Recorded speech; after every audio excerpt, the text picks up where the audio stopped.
Assalomu alaykum, hurmatli sessiya qatnashchilari, hurmatli deputatlar.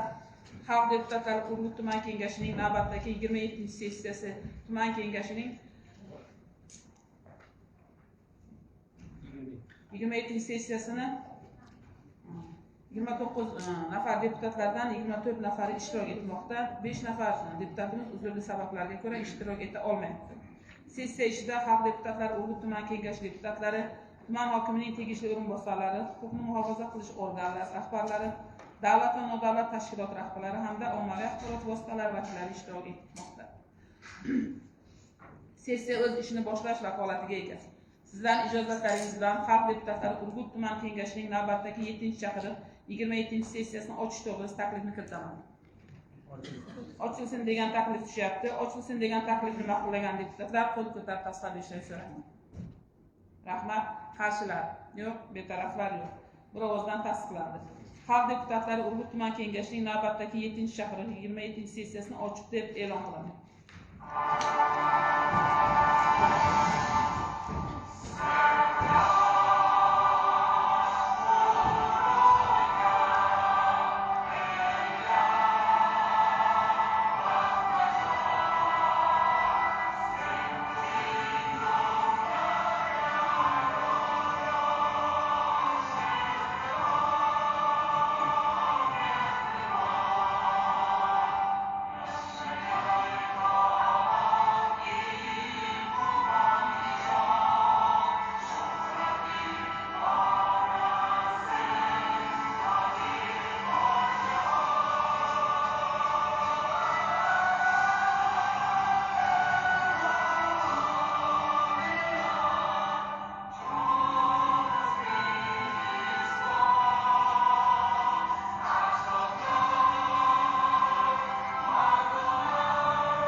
Deputatlar, amaldagi qonunlarga muvofiq sessiya kotibini saylab olishimiz kerak.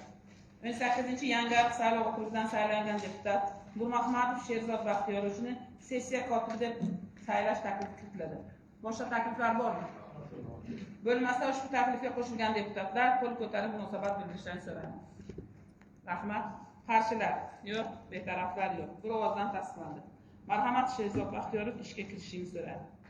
Hurmatli deputatlar, ijozatlaringiz bilan sessiya sanoq komissiyasini saylab olishimiz kerak. Sizlarga 3 nafar 22-Baxtning saylov okrugidan saylangan deputat Haydarov Abduqodir Fayziyevich sanoq komissiyasi raisi, 30-Tegirmonbosh saylov okrugidan saylangan deputat Burxonov Marat G'ulomovich sanoq komissiyasi a'zosi, 13-Quyi qishloq saylov okrugidan saylangan deputat Omonov Jamol Iskandarovich sanoq komissiyasi a'zosi etib saylash taklifi kiritiladi. Boshqa takliflar bormi? Agar boshqa takliflar bo'lmasa, ushbu taklifga qo'shilgan deputatlar munosabat bildirishlarini so'raymiz. Rahmat. Qarshilar yo'q, betaraflar yo'q. Bir ovozdan tasdiqlandi. Hurmatli deputatlar, sessiya kun va ish tartibini tasdiqlab olishimiz kerak. Ushbu masala yuzasidan sizlarga takliflar sizlarga tarqatilgan. Sessiya kun tartibiga 6 ta masala kiritilmoqda. Birinchisi, Urgut tuman hokimining birinchi o'rinbosari, iqtisodiyot va moliya bo'lim boshlig'i Ulug'bek Kamolovning tuman mahalliy byudjetining 2026-yil birinchi chorak ijrosi bo'yicha hisobot to'g'risida. Ikkinchi masala, mahalliy byudjet daromadlarini bajarish holati, qo'shimcha rezervlarni aniqlash bo'yicha qilingan ishlar, soliqlar va boshqa majburiy to'lovlar kesimida byudjetga hisoblangan va amalda to'langanligi, ular bo'yicha soliq qarzdorligi to'g'risidagi tuman soliq inspeksiyasi boshlig'i hisoboti haqida. Uchinchi masala, Urgut tuman hokimining 2026-yil 29-apreldagi 125.7.105 Q-26 sonli qaroriga asosan ajratilgan mablag'lar bo'yicha Urgut tuman hokimining birinchi o'rinbosari, iqtisodiyot va moliya bo'lim boshlig'i Ulug'bek Kamolovning hisobot to'g'risida. To'rtinchi masala, Urgut tumanida Olmazor tumani tajribasi asosida ishlab chiqilgan loyiha ofislari va yo'l xaritasini tasdiqlash hamda hokim yordamchilarini loyiha guruhlariga biriktish ishlarini tashkil etish to'g'risida. Beshinchi masala, Urgut tumanida yashil jamoat parklari hamda soyali sayil ko'chalari barpo etish to'g'risida. Oltinchi masala, aholi murojaatlari bilan ishlash tizimini yangi bosqichga olib chiqish va jamoatchilik fikrini chuqur tahlil qilish chora-tadbirlari to'g'risida. Taklif etilayotgan kun tartibi yuzasidan boshqa takliflaring bormi?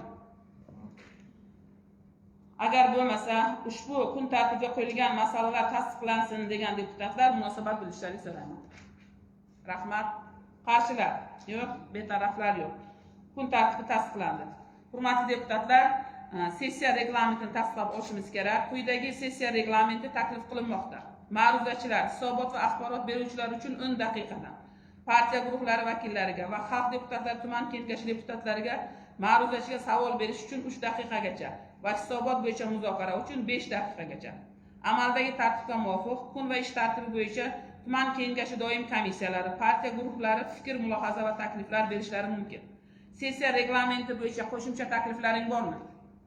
Agar qo'shimcha takliflaring bo'lmasa, sessiya reglamenti tasdiqlansin degan taklifga qo'shilgan deputatlar qo'l ko'tarib tasdiqlab berishlarini so'rayman. Rahmat. Qarshilar yo'q, betaraflar yo'q. Reglament bir ovozdan tasdiqlandi. Hurmatli deputatlar, sessiya ishtirokchilari, tasdiqlangan reglamentga amal qilishlarini so'raymiz. Bugungi sessiyamiz kun tartibidagi barcha masalalar davlatimiz rahbari tomonidan oldimizga qo'yilgan vazifalarga hamohangdir. Shu bois barchangizni muhokamalarda faol ishtirok etishga chaqiraman. Hurmatli deputatlar, kun tartibidagi birinchi masala Urgut tuman hokimining birinchi o'rinbosari, iqtisodiyot va moliya bo'lim boshlig'i Ulug'bek Kamolovning tuman mahalliy byudjetining 2026-yil birinchi chorak ijrosi bo'yicha hisobot to'g'risida. So'z Urgut tuman hokimining birinchi o'rinbosari Ulug'bek Toyirichga beriladi. Marhamat. Assalomu alaykum. Hurmatli Surayyo Toyirov, hurmatli deputatlar, sessiya qatnashchilari. Bugun sizlarga e'tiboringizga taqdim etiladigan hisobot tuman mahalliy byudjetining 26-yil birinchi chorak daromadlar prognoz ko'rsatkichlarini bajarilishi bo'yicha 26-yil birinchi chorak mahalliy byudjeti bo'yicha belgilangan daromadlar prognoz rejasi 26 milliard bo'lib belgilangan bo'lib 52 milliard 600 million puli bajarildi. 114%, ya'ni 6,5 milliard ortiq bilan ijro etildi. 26-yil birinchi chorak prognoz ko'rsatkichlari umumiy holatda bajarilgan bo'lsa-da, 5 ta soliq turlari bo'yicha belgilangan reja ko'rsatkichlari bajarilmasdan qoldi. Bu jismoniy shaxslardan olinadigan mol-mulk solig'i 361 million so'mga, jismoniy shaxslardan olinadigan yer solig'i 54 million so'mga, yer qa'ridan foydalanganlik uchun olinadigan soliq 245 million so'mga, tuman byudjetiga undiriladigan ijara to'lovlari 71 million so'mga va davlat boji 57 million so'mga bajarilmasdan qoldi. Tumanning 26-yil birinchi chorak mahalliy byudjeti xarajatlari ko'rsatkichlariga qaraydigan bo'lsak, 26-yil birinchi chorak mahalliy byudjet xarajatlari qisman 92 milliard so'm 92% ga bajarilgan bo'lib, 71 milliard 800 million so'mni xarajat amalga oshirildi. Shu davr mobaynida ijtimoiy soha va aholi ijtimoiy himoyasini xarajatlari uchun 37 milliard so'm mablag' moliyalashtirildi. Bu jami mahalliy byudjet xarajatlarining 51.9% ni tashkil qiladi. Jumladan umumiy ta'lim sohasi bo'yicha 10 milliard, maktabgacha ta'lim sohasi bo'yicha 23,5 milliard so'm, sport sohasi bo'yicha 2 milliard 400, obodonlashtirish sohasi uchun 5 milliard 600, davlat boshqaruv organlari sohasi uchun 13 milliard 600 hamda boshqa xarajatlar uchun 16 milliard xarajatlar sarflanadi. Mahalliy byudjetning zaxira jamg'armalarini foydalanish bo'yicha qisqacha aytib o'tsam, tuman mahalliy byudjetning zaxira jamg'armasi mablag'lari 26-yil birinchi choragida 586 million 500 ming so'm rejalashtirilgan bo'lib, chorak davomida 575 million so'm xarajat qilindi. Mahalliy byudjetning qo'shimcha manbalari foydalanishi erkin qoldiq mablag'lari 1-yanvar holatiga 11 milliard 100 erkin qoldiqlar shakllangan bo'lib, ushbu mablag'lardan birinchi chorak davomida 6 milliard 100 million so'm xarajat amalga oshirildi. Hurmatli deputatlar, yana qo'shimcha agar savollar bo'layotgan bo'lsa javob berishga tayyorman. Rahmat. Hurmatli deputatlar, ma'ruzachiga savollaring bormi? Hisobot yuzasidan. Agar ushbu masala bo'yicha savollaring bo'lsa, oldinroq joyingizga kelishingiz mumkin. Ushbu masala bo'yicha so'z mahalliy byudjet tadbirkorlikni rivojlantirish va iqtisodiy islohotlar masalalari bo'yicha doimiy komissiya raisi Azimrodov Ortiq Rajabovichga beriladi. Marhamat.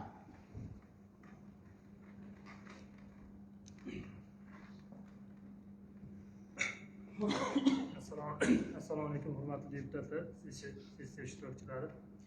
Urgut tuman hokimining birinchi o'rinbosari, iqtisodiyot va moliya bo'limi boshlig'i Ulug'bek Kamol To'yrovichning tuman mahalliy byudjetining 2026-yil birinchi chorak ijrosi bo'yicha hisoboti yuzasidan mahalliy byudjet tadbirkorlikni rivojlantirish va iqtisodiy islohotlar masalalari bo'yicha doimiy komissiyasining 14-may 2026-yil kungi majlisida ko'rib chiqildi. Ushbu masala doimiy komissiya tomonidan muhokama qilindi hamda ma'qullandi. Sizlarni ham ma'qullashga chaqirib qolaman. Rahmat. Rahmat, Ortiq Rajabovich. Hurmatli deputatlar, mazkur masala yuzasidan qaror qabul qilishimiz kerak. Qaror loyihasi tuman kengashi deputatlarga tarqatilgan. Agar qaror loyihasiga qo'shimcha va o'zgartirishlaring bo'lmasa, mazkur masala yuzasidan tayyorlangan qaror loyihasini tasdiqlash uchun munosabat bildirishlarini so'rayman. Rahmat. Qarshilar yo'q, betaraflar yo'q. Qaror qabul qilindi. Hurmatli deputatlar, kun tartibidagi ikkinchi masala mahalliy byudjet daromadlarini bajarilish holati, qo'shimcha rezervlarni aniqlash bo'yicha qilingan ishlar, soliqlar va majburiy to'lovlar kesimida byudjetga hisoblangan va amalda to'langanligi, ular bo'yicha soliq qarzdorligi to'g'risida tuman soliq inspeksiyasi boshlig'i boshqa ishga o'tganligi sababli u kishining o'rinbosarlari bugun hisobot beradi. Azimrodov Qiyomiddin To'ramurodovichga marhamat.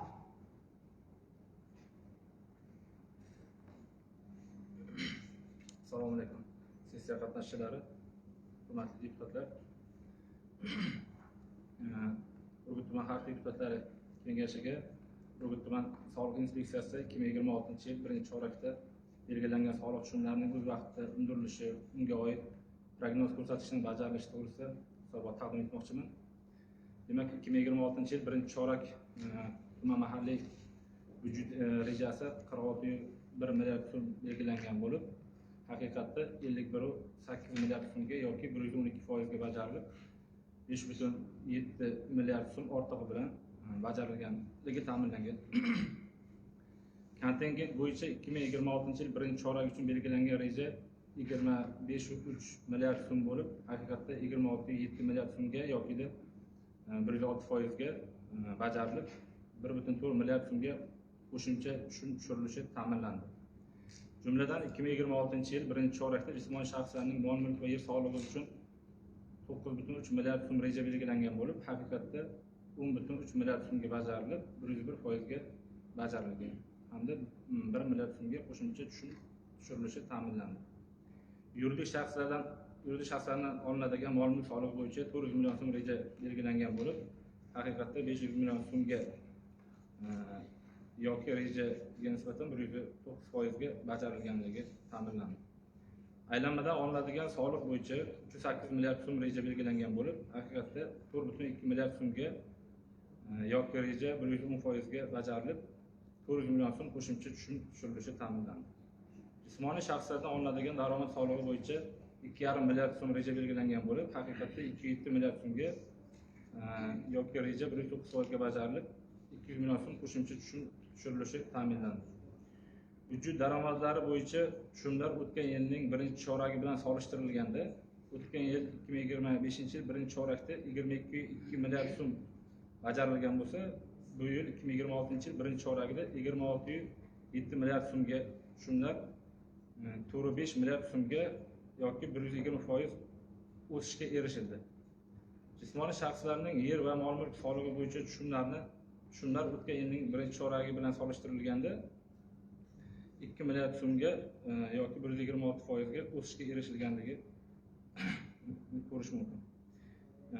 2026-yil 1-may holatiga 1431 ta korxona va tashkilotlarning 12,8 milliard so'mlik boqimanda qarzdorligi mavjud bo'lib, ularning asosiy qismini fermer xo'jaliklariga, ya'ni 8,1 milliard so'mi fermer xo'jaliklariga to'g'ri keladi. Jumladan Xotam fermer xo'jaligi soliq qarzdorligi 196,5 million so'mni. Navruzbek intensiv bog'lari fermer xo'jaligining soliq qarzdorligi 159,8 million so'mni. Chumchuqli oltin dala fermer xo'jaligining soliq qarzdorligi 83,5 million so'mni. Barakali bog'lar Nur Yog'dusi fermer xo'jaligi soliq qarzdorligi 78,2 million so'mni tashkil etadi. Qarzdorlikni soliq turlari kesimida oladigan bo'lsak, yuridik shaxslarning mol-mulk solig'idan 1,1 milliard so'm, ish haqqi daromad solig'idan 2,5 milliard so'm, yuridik shaxslarning yer solig'idan 2,8 milliard so'm, yagona yer solig'idan 3,5 milliard so'm, aylamadan olinadigan soliqdan 1,2 milliard so'm va suv solig'idan 1,4 milliard so'm soliq qarzdorligi mavjud. Ayrim soliq turlari kesimida boqimanda qarzdorlik tahlil qilinganda, yuridik shaxslarning yer solig'i bo'yicha 1-may holatiga 1,1 milliard so'm boqimanda qarzdorlik mavjud bo'lib, eng yirik soliq qarzdorligi Nizomiddin Vafo fermer xo'jaligida 86 million so'mni. Bobur Hamkor Tex Service MCH'da 79,9 million so'mni. Iftixor Business MCH'da 65 million so'mni. Bondora Asl Tekstil MCH'da 57,5 million so'mni tashkil etadi. Aylamadan olinadigan soliq bo'yicha 1,2 milliard so'm boqimanda qarzdorlik mavjud bo'lib, eng yirik soliq qarzdorliklar Best Grand Service Miranshah 3.7 MCH'da 80 million so'mni. Uruk Hamdam Bobo tarmoqda xizmat MCH'da 74,9 million so'mni. Azimov Aziz Urgut MCH'da 64 million so'mni hamda Urgut MFX MCH'da 52,5 million so'mni tashkil qiladi. Jismoniy shaxslardan olinadigan daromad solig'i bo'yicha 1-may holatiga 2,5 milliard so'm boqimanda qarzdorlik mavjud bo'lib, eng yirik soliq qarzdorliklar Urug Hamdamov tarmoqlar xizmati MCH'da 152 million so'm, Murodjon Ravon Trans MCH'da 52,9 million so'mni, Amin Tursun Tuysun bog'lari fermer xo'jaligida 40,7 million so'mni, Urgut Vatkan Hamkor Servis fermer xo'jaligida 27,5 million so'mni tashkil qiladi. Jismoniy shaxslardan olinadigan mol-mulk va yer solig'i bo'yicha 2026-yil 1-may holatiga 168 milliard so'm qarzdorlik mavjud bo'lib, ushbu qarzdorliklar mahallalar kesimida olinganda, mahalla fuqarolar yig'ini kesimida oladigan bo'lsak, eng katta qarzdorlik Do'stlik mahalla fuqarolar yig'inida 4,1 milliard so'mni tashkil qiladi. Dehqonobod mahalla fuqarolar yig'inida 3,9 milliard so'mni, Bog' Shamol MFI'da 3,7 milliard so'mni, Merganchi MFI'da 3,5 milliard so'mni, Chag'izmon MFI'da 3,5 milliard so'mni qarzdorlik mavjud. 2026-yil yanvar oylari davomida jismoniy shaxslardan olinadigan mol-mulk va yer solig'i 17,5 milliard so'mga undirilgan. Birinchi chorak bo'yicha barcha ko'rsatkichlar bo'yicha belgilangan reja grafik ijrosi ortig'i bilan ta'minlangan va 2026-yil ikkinchi choragida hozirda belgilangan reja grafiklarni ijrosini ta'minlash bo'yicha ishlar olib borilmoqda. Rahmat e'tibor uchun. Rahmat. Ma'ruzasiga savollaringiz bormi? Marhamat. Assalomu alaykum. 26-yil oxirida saylangan deputat Gulzayda Davron Rasulova. Hurmatli ma'ruzachi, sizni bilan ma'ruzangizni diqqat bilan tingladik. bu yerda soliq qarzdorligi qolgan nimalarda kesimlarda o'qitingizda mahalla kesimlarda yuridiklarda, to'g'rimi? Adashmasam Adliya mahkamasi qarori bor, karra hisoblash bo'yicha 2,5 karragacha. Endi u ichki qonunlarga o'zlaringiz bilasizlar, biz undan tashqari izohlaymiz, lekin hammamiz jam bo'lishimiz kerak. Shunda hozir karra hisoblanyaptimi? Qaysi mahallalarda karra hisoblanadi?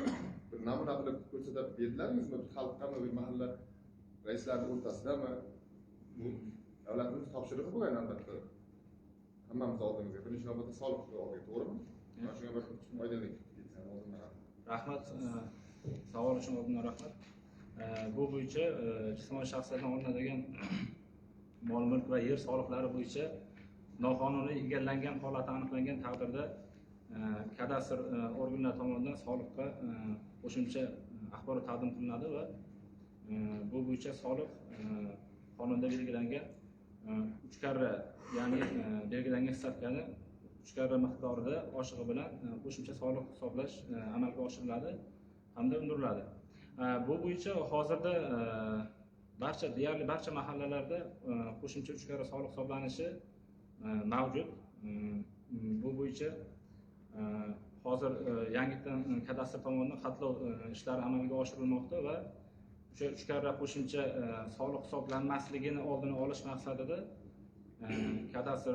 tuman kadastr tashkiloti tomonidan xatlov amalga oshirilmoqda va unda noqonuniy egallangan yerlarni xatlov o'tkazib, xatlov natijasida soliqqa qo'shimcha ma'lumot taqdim qilgan taqdirda ushbu noqonuniy egallangan deb qaralgan 3 karra qo'shimcha soliq hisoblanayotgan holatga bartaraf etiladi va bu bo'yicha o'ziga belgilangan faqat stavkada soliq to'lash imkoniyati paydo bo'ladi. To'lagandan keyin. Mana To'lab bo'lgandan keyin. 3 karrani to'lab bo'lgandan keyin xatlov natijasida kadastr soliqqa informatsiya beradi, ma'lumot beradi. Bu bo'yicha biz to'g'rilab bu yog'iga faqat o'sha egallangan yer va mulkka soliq qonuniy belgilangan stavkada bir karrada hisoblanadi.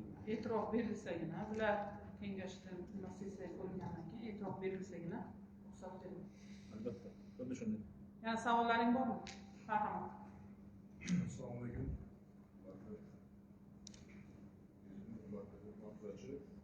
Hozir 12 oktobr saylovi bilan jamoat o'sha mavzudan ko'rdikki, demak, ko'rsatish nisbatan past bo'lgan yo'nalishlardan bittasi bu ijaradan olinadigan soliqlar. Manimizda mana shu ijara asosida foydalaniladigan binolar aniq reyestri shakllantirilgan va o'sha mulkdorlar bilan, ya'ni ijaraga bergan mulkdorlar bilan soliqlarni tushumni oshirish bo'yicha qanday tushuntirish targ'ibot ishlari olib boriladi? Rahmat savol uchun. Bu ijaradan olinadigan daromad solig'i bo'yicha o'sha noturar obyektlar, turar obyektlar bo'yicha soliqlarning undirilishi har doim bizada o'sha tahlil qilib boriladi va bunda ijara shartnoma tuzmasdan yokida ijara shartnomasi tuzgan taqdirda ham belgilangan kvadrat metrini kam ko'rsatgan taqdirda yoki belgilangan stavkani eng kam miqdori qonun bilan belgilab qo'yilgan, undan kam ko'rsatib ijara tuzgan holatda soliqdan qochish holatlari aniqlanadi.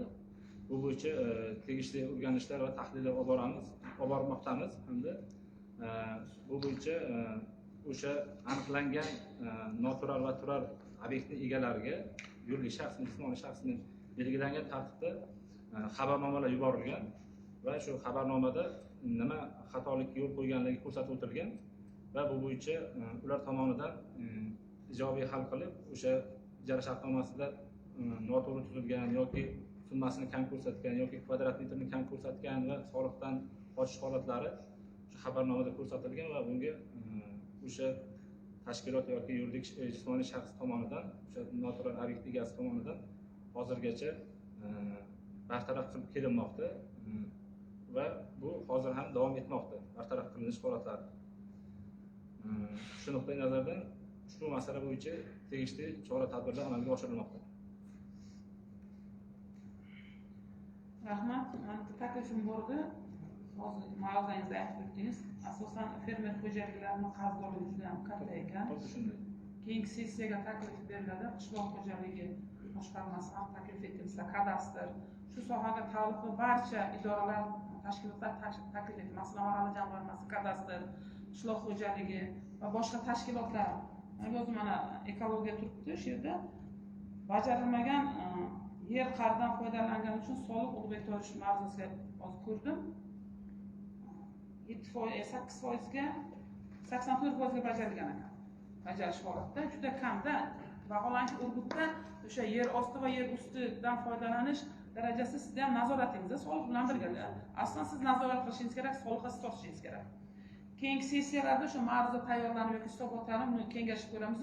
Taklif etamiz qishloq xo'jaligini, chunki katta qarzdorlik qishloq xo'jaligi, fermer xo'jaliklarida 80 million, 100 milliongacha undan ham ziyodroq eng katta bajarilmagan foizni qishloq xo'jaligi berib turibdi. Keyingi sessiyaga taklif beramiz, qishloq xo'jaligi boshqarmasi hisobotini tayyorlasa, undan o'sha fermer xo'jalik, imенно shu bajarmagan fermer xo'jaliklarni chaqirish kerak. Yerdan qanaqa holatda foydalanyapti ular, o'sha yer bormi, kim egalik qilyapti unga, soliq nima uchun to'lanmagan, bu qishloq xo'jalikda kelishib olib, uni soliqdan katta qarzdorligi bor, foydalanish darajasi ham past bo'lishi mumkin. Xuddi shunday. Rahmat. Boshqa savollaringiz yo'qmi, takliflaring? Marhamat. Bitta taklif bor edi. Sherali Qizilqizov 16-Mingbutkul saylov oxirgi deputati. E'tirof bo'yicha. E'tirofda egallab olingan yerlarda 10 ming shunaqa qarzlarni o'zida juda ko'pda. Shu mayda qarzlarni o'zini yopsak, e'tirofga anchasi chiqib ketadi-da fuqarolarga. Lekin shunga alohida e'tibor qaratmasak, e'tirof bo'yicha Urgutimiz ancha orqada qolib ketgan. Shu taklif bo'ladi, shunga alohida e'tibor qaratsangiz. Kadastr son kattayu ustiga bilasiz, u soliq qarzdorligi to'lanmasa e'tirofga chiqmaydi. Lekin holbuki 1000 so'm, 100 ming qarzlari, 100 minggacha bo'lgan qarzni o'zi necha mingtalab bo'lib yotadi. Hisob kitob. Yaxshi taklif. O'rgutdan chiqamiz va xohlasa tegishli ishlarni amalga oshiramiz. Rahmat. Ushbu masala bo'yicha so'z mahalliy byudjet tadbirkorlik rivojlantirish va iqtisodiy islohotlar bo'yicha doimiy komissiya kotibi Axloq Bahodir Rustamovga beriladi. Marhamat.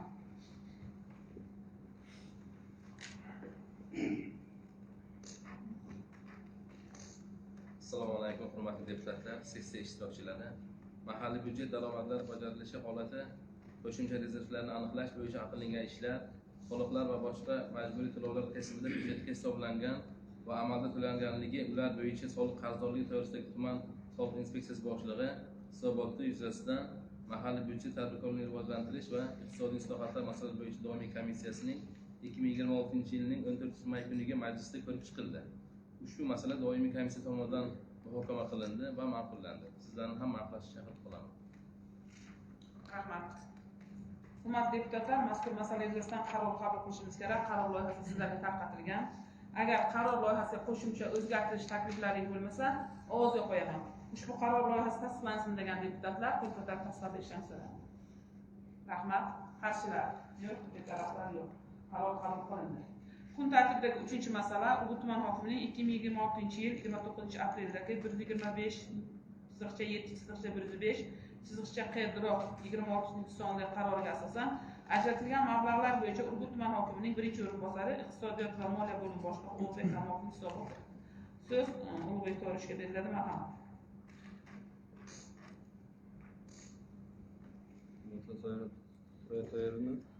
Bu masala bo'yicha xabarlaringiz bor. Tumandagi Uzunsoy mahallasi raisi bildirgisi xati hamda tuman maktabgacha ta'lim bo'limining 27-apreldagi xati inobatga olib, Byudjet kodeksining 126-moddasiga asosan xalq deputatlari tuman kengashiga hisobot berish sharti bilan tuman hokimining 26-yil 125/7/5-T-26 son qarori asosan tuman mahalliy byudjetining birinchi chorak daromadlar rejasining oshirib bajarilgan qismi hisobidan tabiiy ofat natijasida yetkazilgan talafotlar atrofli bartaraf etish maqsadida ajratilgan mablag' quyidagi maqsadlarga ishlatildi. Tumandagi Uzunsoy mahallasida yashovchi fuqaro Isayev, fuqaro Murodov, fuqaro Murayliyev, Isayev, Yorov, Oxunov, Sharipov, Nurullayev, Rajabov va Mustafaqulovlarning yashash xonadoni 26-aprel kuchli yomg'ir yog'ish natijasida hosil bo'lgan sel tug'ilari oqibatida xonadonlarga tabiiy ofat natijasida ko'rilgan talafot va yetkazilgan zararlarni bartaraf etish xarajatlari uchun 70,600,000 so'm ishlatildi. Bu tuman moliya bo'limi, inson ijtimoiy xizmatlar markazini bolalari, mahalla faollari hammasi birgalikda o'rganib chiqishdi va shu fuqarolarga talafot yetgan deb topilgandan keyin shu qisman o'sha nimalarni, uylarini yaxshilash uchun nimalar olib berildi. Tumandagi 3-umum ta'lim maktabini 26-yil 25-aprel kuni yong'in sodir bo'lganligi sababli yaroqsiz holga kelib qolgan maktabning bitta boshlang'ich sinf xonasini ta'mirlash uchun 31,270,000 so'm mablag' ajratildi. Hurmatli deputatlar, ma'ruzamda tabiiy ofatlar natijasida yetkazilgan talafotlar bartaraf etish maqsadida tuman mahalliy byudjetining birinchi chorak daromadlar rejasining oshirib bajarilgan qismi hisobidan tuman hokimining qarori bo'yicha sizlarga atroflicha ma'lumot taqdim etdim deb o'ylayman va sizlardan hisobot kengashi qarorida tasdiqlab berishingizni so'rayman. Rahmat. Hisobot beruvchiga savollaring bormi? Tushunarlimi? Joyingizni egallashingiz mumkin. Ushbu masala bo'yicha so'z mahalliy byudjet tadbirkorlik rivojlantirish va iqtisodiy masalalar bo'yicha doimiy komissiya o'rinbosari Obloqul Qosimquyonovga beriladi. Marhamat, Qosimquyon.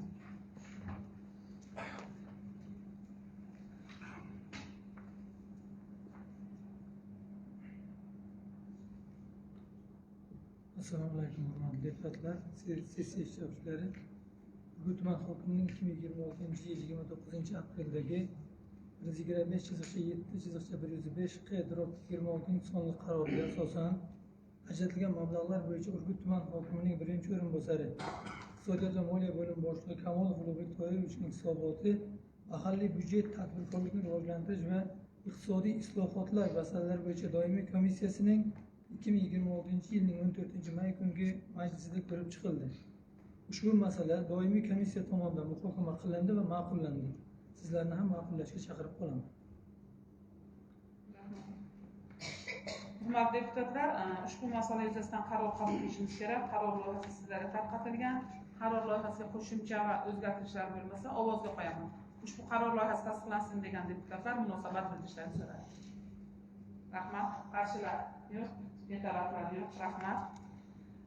Kun tartibidagi 4-masala Urgut tumanida Olmazor tuman tajribasi asosida ishlab chiqilgan loyiha ofislari va yo'l xaritasini tasdiqlash hamda hokim yordamchilarini loyiha guruhlariga biriktish ishlarini tashkil etish to'g'risida.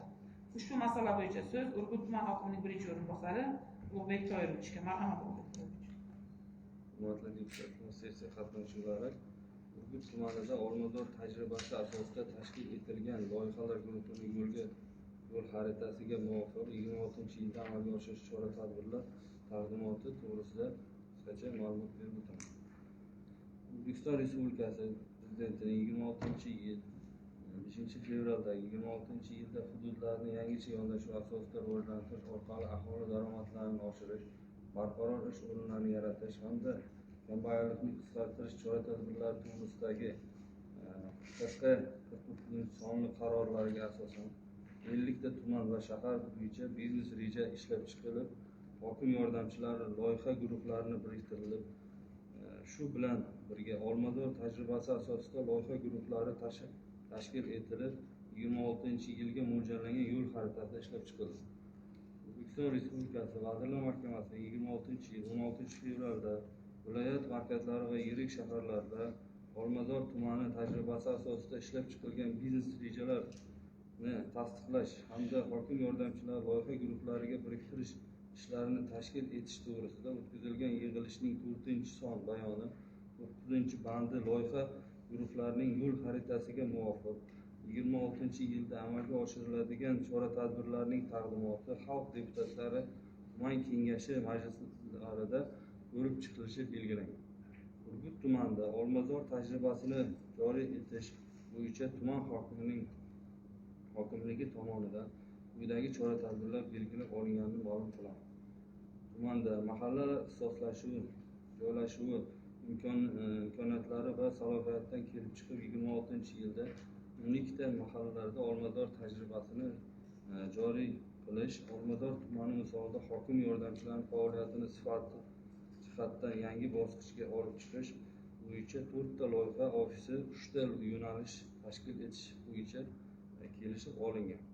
Olmazor tajribasi doirasida 26-yilda jami qiymati 88 milliard so'm, shundan 18,7 milliard so'm respublika byudjet mablag'laridan, 18 milliard so'm loyiha tashabbuskorlari mablag'lari hisobidan 1,5 milliard so'm bank kreditlari sarflanishi natijasida jami 42 ta tadbirkorlik subyektlari tashkil etilishi, 5 ta faoliyat tiklanishi, 11 ta faoliyati kengayishiga erishiladi. Shuningdek 153 nafar aholi bandligi ta'minlanadi. Shundan 53 nafari kambag'al oilalar a'zolarini qamrab olish rejalashtirilgan.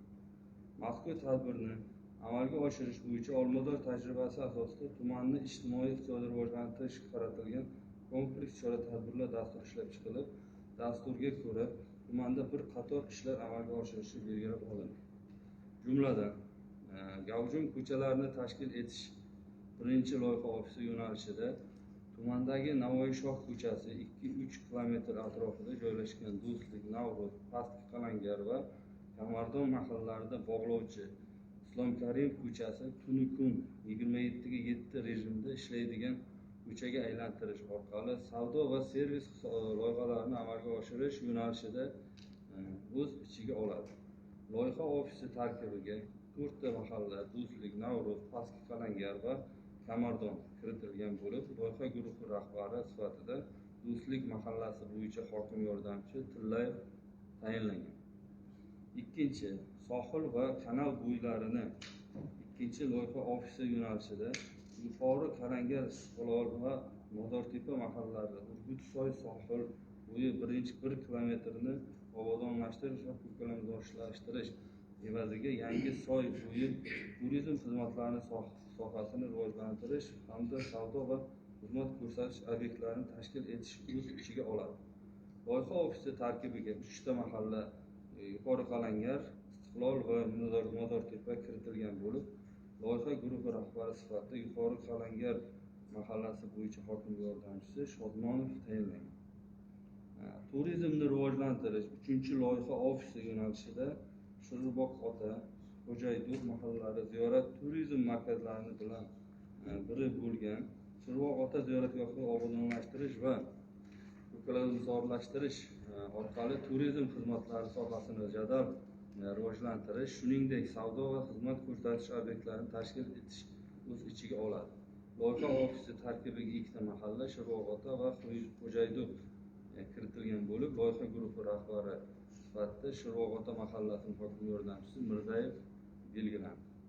4-chi turizm rivojlantirish 4-chi loyiha ofisi yo'nalishidan Beshkon, Bahrin va Qoratepa mahallalari turizm obyektlaridan biri Teshiktosh nomli bilan mashhur bo'lib, turizm markazini zarur infratuzilma bilan ta'minlash orqali 10 ta dam olish maskani tashkil etish yo'nalishining o'z ichiga oladi.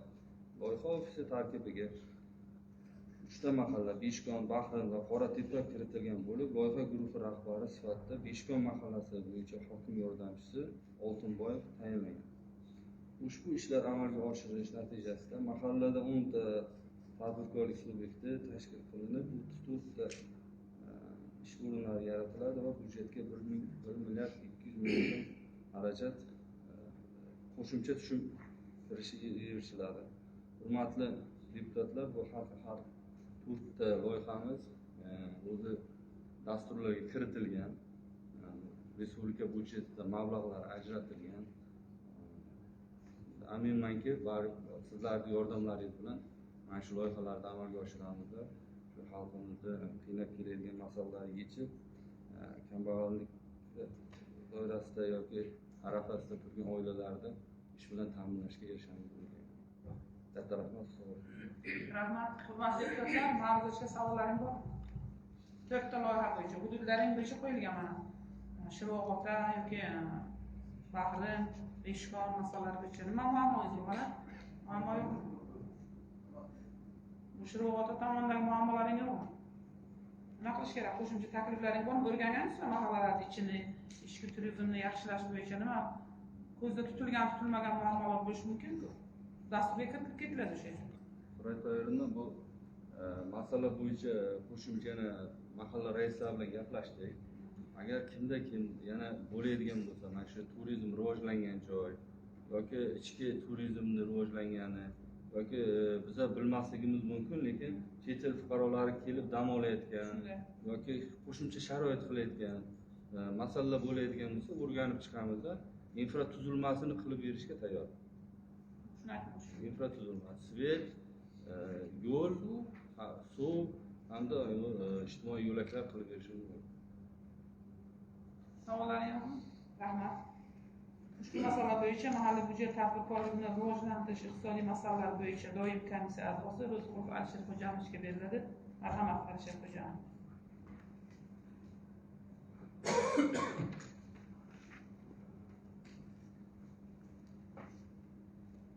Assalomu alaykum, hurmatli deputatlar, sessiya ishtirokchilari.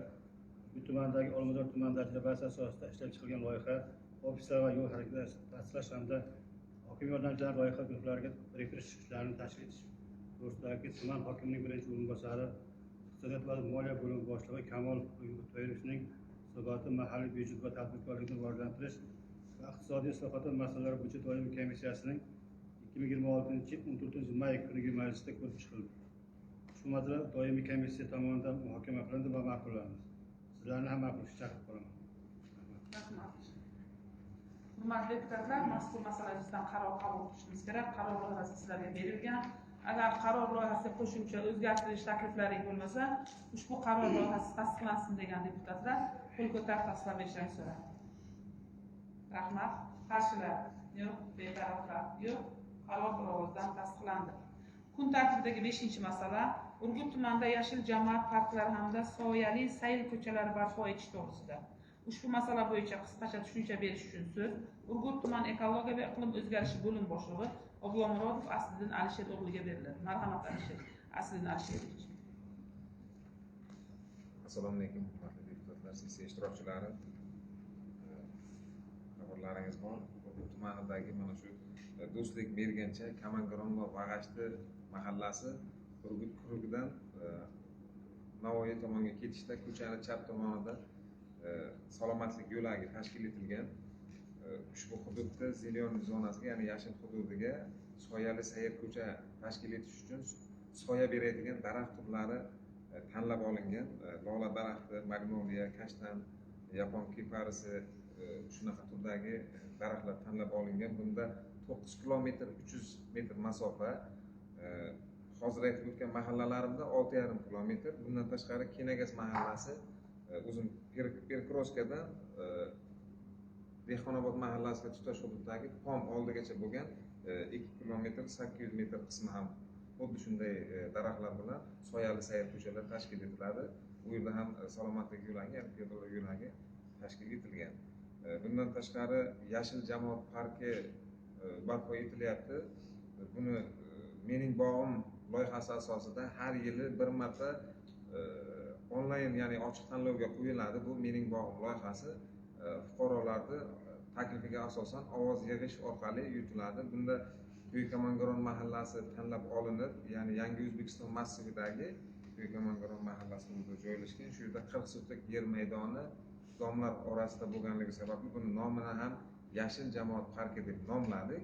Shu yerdagi 40 sotix yer maydonida yashil jamoat parki tashkil etiladi. Bunda piyodalar yo'laklari sayr qilish uchun besyatkalar, ya'ni skameykalar ham tashkil etiladi. Qisqacha shundan iborat. Rahmat. Ma'ruzachiga hisobot berishga savollaring bormi? Joyingiz egallashingiz mumkin. Agar savollaring bo'lmasa, ushbu masala bo'yicha so'z agrar va suv xo'jaligi ekologiya masalalari bo'yicha doimiy komissiya raisi Oblomurodov Hamroqo'mga beriladi. Marhamat.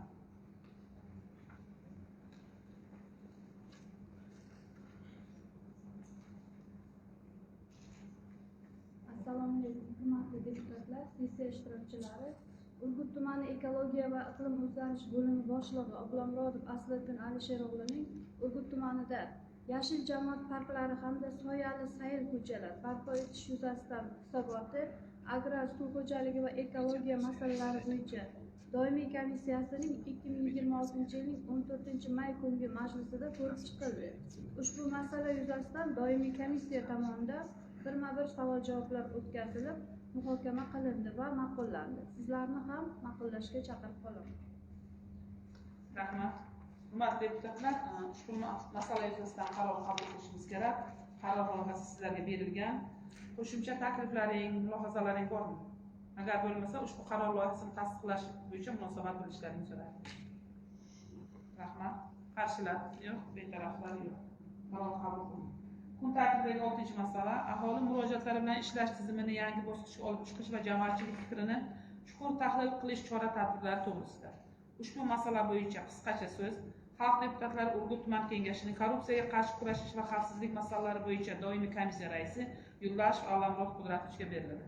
Marhamat, Allamurod Qudratovich.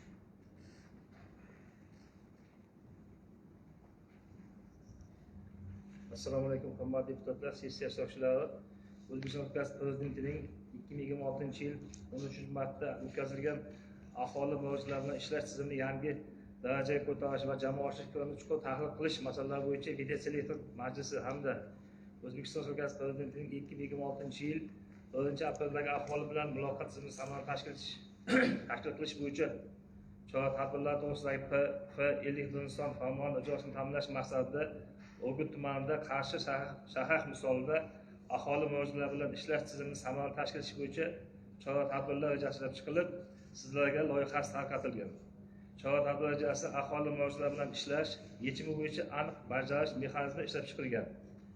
Aholi murojaatlar bilan ishlash tizimini yangi bosqichga olib chiqish, jamoatchilik fikrini chuqur tahlil qilish, chora-tadbirlar Xalq deputatlari Urgut tuman kengashining korrupsiyaga qarshi kurashish va xavfsizlik masalalari bo'yicha doimiy komissiyasining 2026 yilning 10 may kuni majlisda ko'rib chiqildi. Ushbu masala yuzasidan doimiy komissiya tomonidan muhokama qilindi va ma'qullandi. Sizlarni ham ma'qullashga chaqirib qolaman. Rahmat. Rahmat. Hurmatli deputatlar, qaror loyihasi qo'llaringda tarqatilgan. Qaror loyihasi qo'shimcha takliflaring, mulohazalaring bormi? Agar bo'lmasa, ushbu qaror loyihasi tasdiqlansin degan deputatlar munosabat bildirishlarini so'rayman. Rahmat. Qarshilar yo'q, betaraflar yo'q. Qaror ovozdan qabul qilindi. Xalq deputatlari Urgut tuman kengashining navbatdagi 28-sessiyasiga ijtimoiy soha, yoshlar siyosati, madaniyat va sport masalalari bo'yicha doimiy komissiyasi tayyorgarlik ko'rish taklifi beriladi. Ushbu taklifni ma'qullagan deputatlar munosabat bildirishlarini so'rayman. Rahmat. Qarshilar yo'q, betaraflar yo'q. Taklif ovozdan qabul qilindi. Xalq deputatlari Urgut tuman kengashining navbatdagi 27-sessiyasi kun tartibiga kiritilgan barcha masalalar muhokama etib bo'lindi.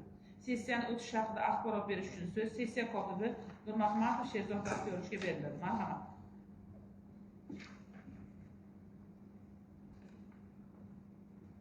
Assalomu alaykum, hurmatli deputatlar, sessiya ishtirokchilari. Xalq deputatlari Urgut tuman kengashining navbatdagi 27-sessiyasida tuman kengashining 29 nafar deputatlaridan 24 nafari ishtirok etdi, 5 nafari uzr sabablarga ko'ra ishtirok eta olmayapti. Kvorum mavjud. Sessiyada 6 ta masala ko'rib chiqildi. Birinchi masala bo'yicha Ulug'bek To'yirishning tuman mahalliy byudjetining 2026 yil 1-chorak ijrosi bo'yicha hisoboti eshitildi. Hisobotdan so'ng savol va takliflar bo'lmadi. Doimiy komissiya xulosasi eshitildi va barcha deputatlar, qatnashayotgan deputatlar tomonidan ma'qullandi. Ikkinchi masala bo'yicha Soliq inspeksiyasi boshlig'i vazifasini bajaruvchi Qiyomiddin To'ramurodovich hisoboti eshitildi. Ma'ruzachimizga deputatlar tomonidan ikkita savol va bitta taklif tushdi. Kengash taklif tushdi. Kengash raisi tomonidan deputat ovoziga qo'yildi.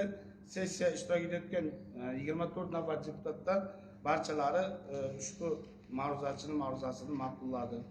Uchinchi masala bo'yicha Urgut tuman hokimining 2026 yil 29 apreldagi 120.7.101.Q/26 sonli qaroriga asosan ajratilgan mablag'lar bo'yicha Ulug'bek To'yirishning hisoboti eshitildi. Hisobotdan so'ng savol va takliflar bo'lmadi. Kengash raisi tomonidan deputatlarga ovozga qo'yildi va sessiyada ishtirok etayotgan 24 nafar deputatdan barchasi ma'qulladi.